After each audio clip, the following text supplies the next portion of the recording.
Сәлем достар, бүгін сіздермен бірге Өзбекстан елінің астанасы Ташкент қаласына саяхат жасаймыз. Блог түсіремін осыны. Көріңіздер, тамашалаңыздар. Сіздермен бірге Ташкентке кеттік.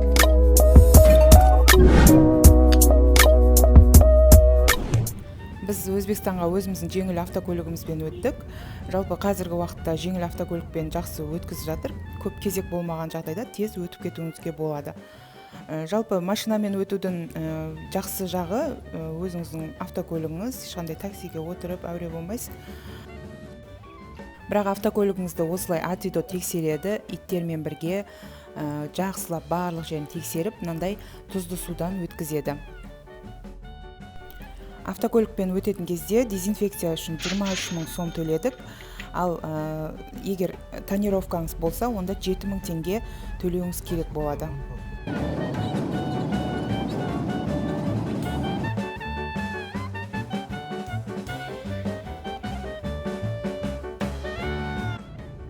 Міне біз демде Өзбекстанға өттік. Мына жерде жерге жүгерілерді жайып қойыпты кебу үшін. Тағы да айтатын нәрсе, сіз Өзбекстанға өткеннен кейін, егер өз көлігіңізбен өтетін болсаңыз, страховка жасатуыңыз керек.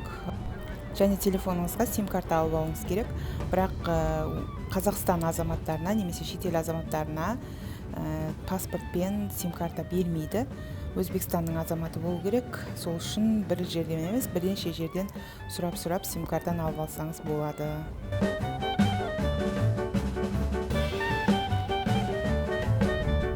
Мінекей біз Ташкент қаласына да келіп қалдық. Жалпы Ташкент туралы айтатын болсақ, Ташкент Өзбекстанның астанасы, ең үлкен қалаларының бірі, және 2 миллионға жуық халқы бар, өте үлкен, ірі қала болып саналады. Тарихы тереңдерде жатқан Ташкент қаласы Ұлы Жібек жолы бойында орналасқан бұрынғы сауда-саттықтың ең қайнаған қаласы болып саналады.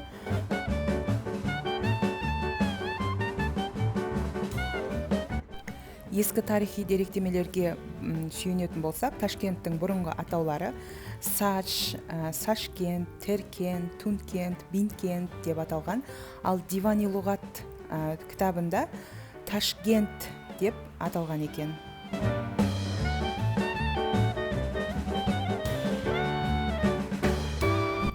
Көріп тұрғандарыңыздай Ташкент өте жасыл желекті қала болып саналады.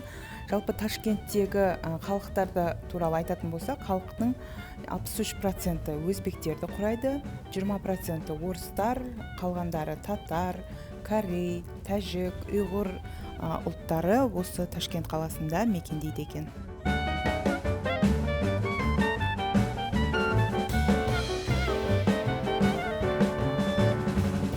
Ташкентте аспанмен тірескен ғимараттарды көру қиындау, бірақ жаңадан салынып жатқан Ташкент Сити деп аталатын аймаққа осындай ғимараттарды салып жатыр екен. Жалпы Ташкент Сити деген бұл экопарк болып саналады екен. Бірақ бұл паркке кіру 20 000 сом.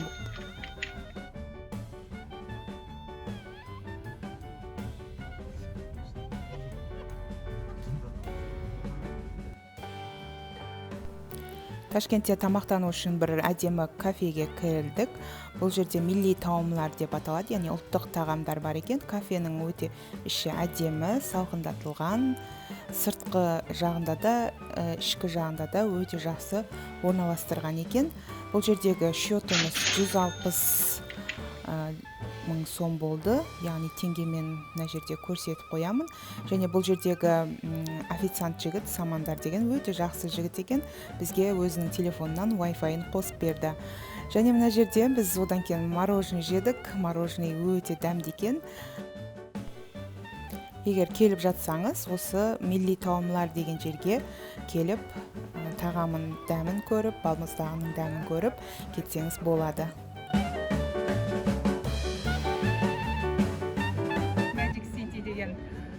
Демалыс орны өте керемет, келіп көріңіздер.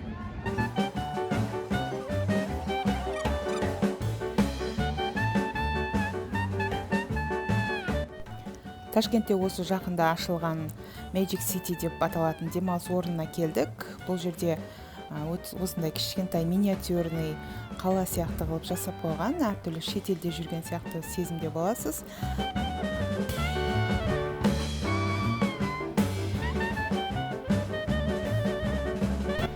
Bunun içinde осындай аттракциондар бар, балдарга арналган, балдарыңызды келип уштурсаңыз болот.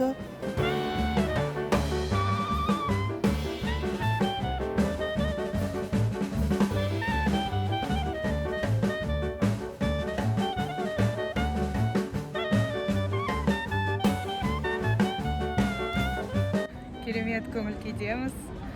Мына жерде тамаша жасаган биздин өзбек достарымыз, ағайындарымыз.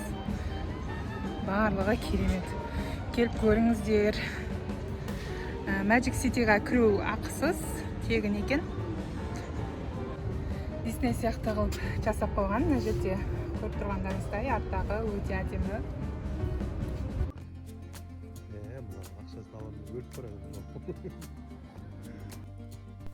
Сонымен қатар мына жерде Самарқандтағы Рейхстаг сияқты қылып қойған. Барып қасына түссеңіз болады, яғни сол кезде Самарқандта жүргендей сезімде боласыз.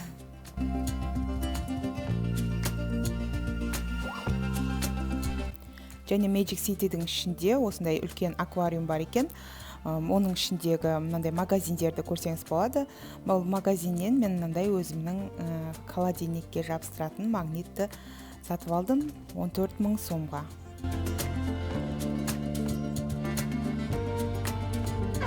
Ташкенттің аквапаркына келдік. Башняның қасында. Адам деген өте көп. Аквапарк Ташкенттің башнясының түбінде екен. Табу өте оңай. Кіру ақысы үлкендерге 70 000 сом, кішкентайларға 35 000 сом. Ішке кіргеннен кейін, егер купальнигіңіз жоқ болса, сізге халат береді, оны прокатқа 40 000 сомға аласыз. Одан да купальник алып барған тиімді екен. Ал купальниктің бағасы ол жерде 280 000-нан басталады. Және ішінде жүру үшін сізге 3-4 сағат уақыт береді. Яғни сол 3-4 сағат уақыт ішінде шығып үлгеруіңіз керек болады. Ташкент қаласы жалпы маған өте ұнады. Өте уютный. Керемет қалай. Аквапарктен шыққаннан кейін дәл сол башняның оң жағасындағы, яғни өте жақын, аквапаркке де өте жақын, башняға да өте жақын, 5 қазан деп аталатын атақты өзбектердің палау центрына келдік. Бұл жерде ең үлкен 5 қазанда палаулар пісіріліп сатылады. Бұл жердегі бағасы, мынау бір порция бағасы 28 000 сом екен.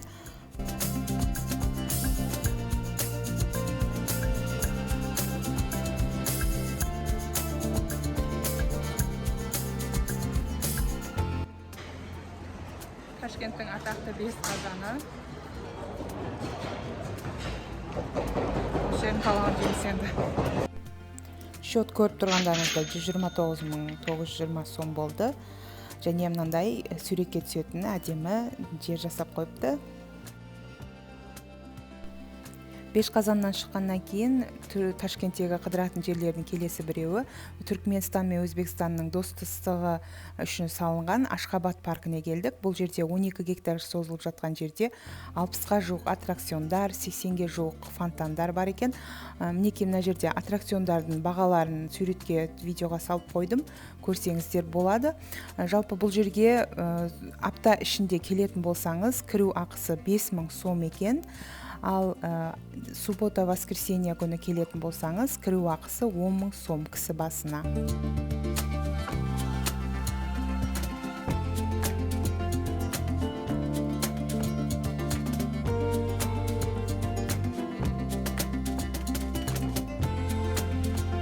Ашхабадқа машиналарыңызбен келетін болсаңыздар, осындай әдемі стоянкілер бар. Машиналарыңызды любой жерге қойып қоясыздар.